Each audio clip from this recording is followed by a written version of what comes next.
So here we are with piano Pandemictivities, which is the best I could come up with to call this video. Things to do during the pandemic.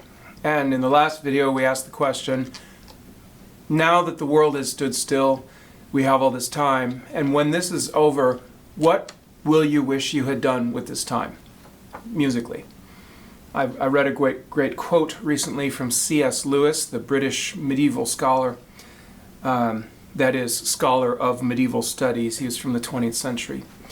And he was talking about studying and reading in time of war.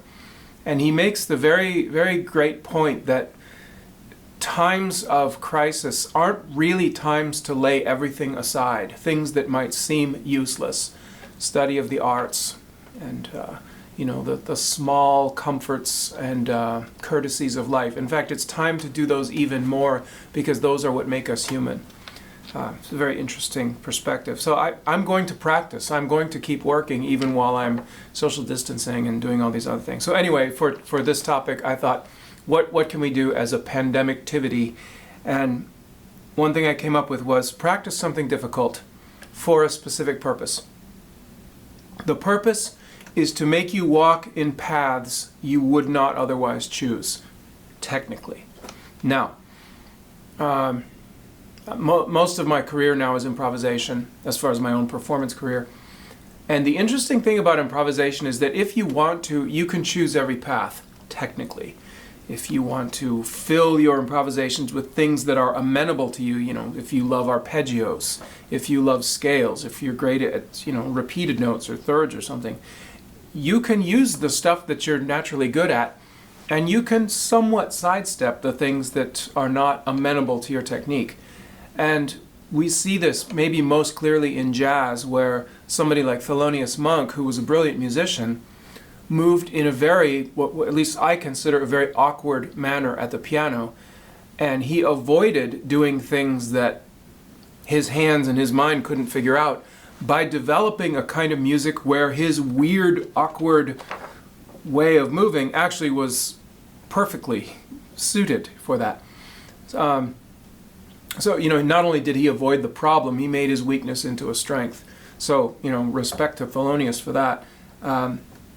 As someone who diagnoses technical problems in pianists every day, I just don't buy that Monk deliberately set out, knowingly, self-consciously set out to move in this way, and he could also have played Chopin. I totally don't buy that. He was jerky and awkward and angular and stiff and spastic. And yet he made a kind of music where that actually fits. That's the genius of Monk. Anyhow, another one I think of is Keith Jarrett, who I just adore. I adore what Keith Jarrett has done. You watch him move, and he's so absolutely racked with tension and physical awkwardness that he has to invent his own music that he can physically navigate. If you've ever heard him playing when he recorded Bach and Handel and all this other stuff, is very difficult for him. There's a video of a Mozart concerto he's playing, and it's not his element. So again, big respect for him making a kind of music where his technique fits. So, in jazz, you can choose these paths, and by doing that, you are choosing technical territory at the keyboard that will fit you really well, and you're choosing not to learn to navigate other types of landscapes that are not amenable to you. So it's a choice, that comes with benefits and with consequences.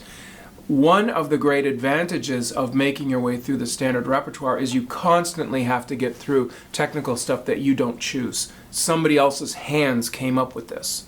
And sometimes it's someone like Chopin who had a great sense of how to get around the piano.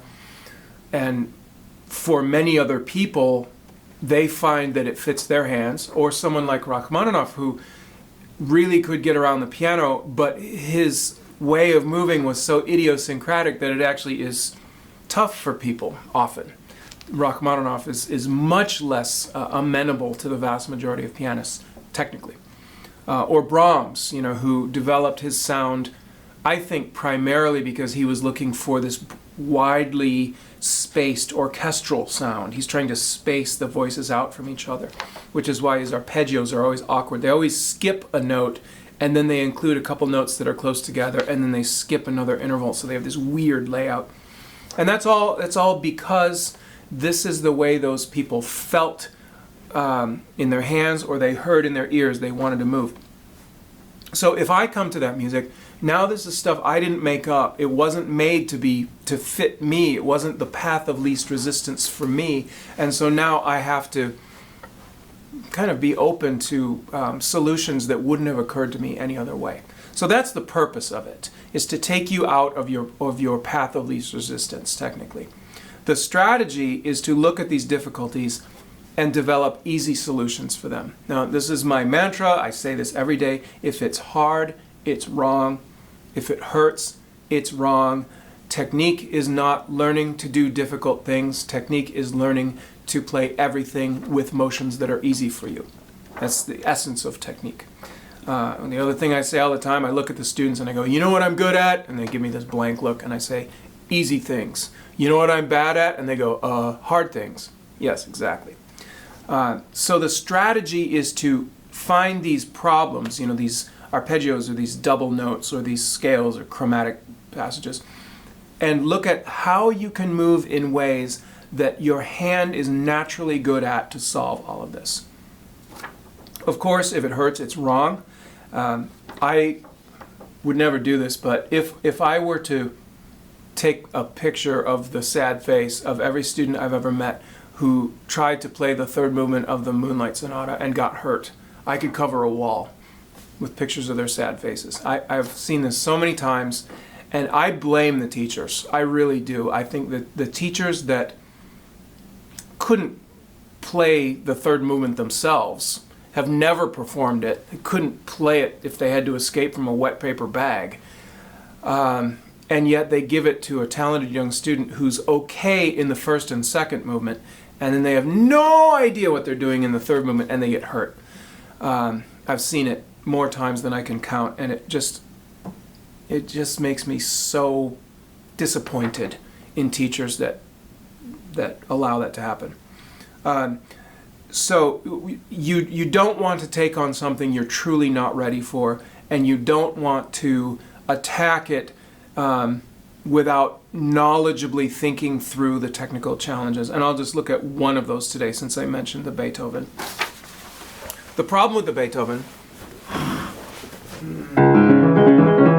is that it's these successive arpeggios that invert every time. So you're just going through 4 notes and then up to the next one and up to the next one. What students do if they're going to get in trouble is they conceive of this thing as being entirely legato, finger legato. So you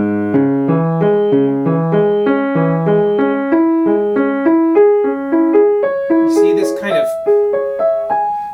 insectoid way, this kind of crustaceanal way of moving across the surface of the piano. What I'm doing here is I'm clinging to each note until I'm able to get the next note. So I'm holding on to that G sharp. As my hand closes up, my thumb pulls in and then plays the C sharp, and then I start to reach the hand up and then I pull in. That is not how this works. The way this works is this goes in groups. I play 4 notes and 4 notes and then let go. And you actually, many students will need to practice letting go because their default physical response is to hang on like this, and they need to go.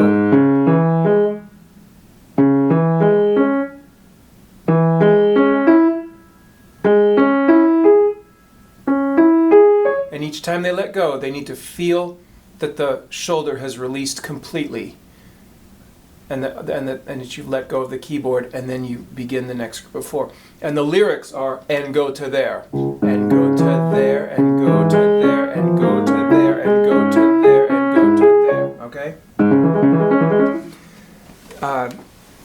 When you see it performed professionally, all this happens too fast, and you don't see these releases that are taking place, but they are crucial crucially important.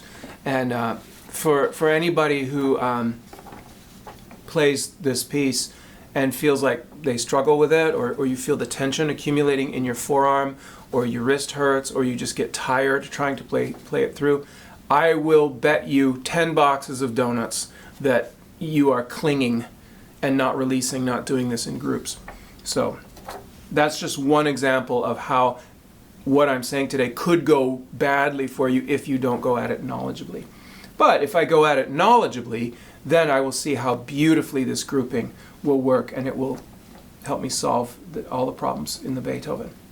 So for this Pandemictivity, I might think about a piece that is somewhat difficult, that I might not choose all these technical problems if I were just improvising or making something up. But when I walk in these paths I don't choose, I get insight I wouldn't have any other way. Just like when something happens to you that you don't choose, often it brings something really good into your life that you would have missed out on. So sort of an analogy for that. So today I'm playing through a piece by Rachmaninoff. I actually do know it pretty well, but I have to practice it a lot to keep it, if I want to keep it fluent, because the motions are a little weird to me and I had to think about them a long time. So that's my Pandemictivity for today. What's your Pandemictivity? And we'll talk to you next time.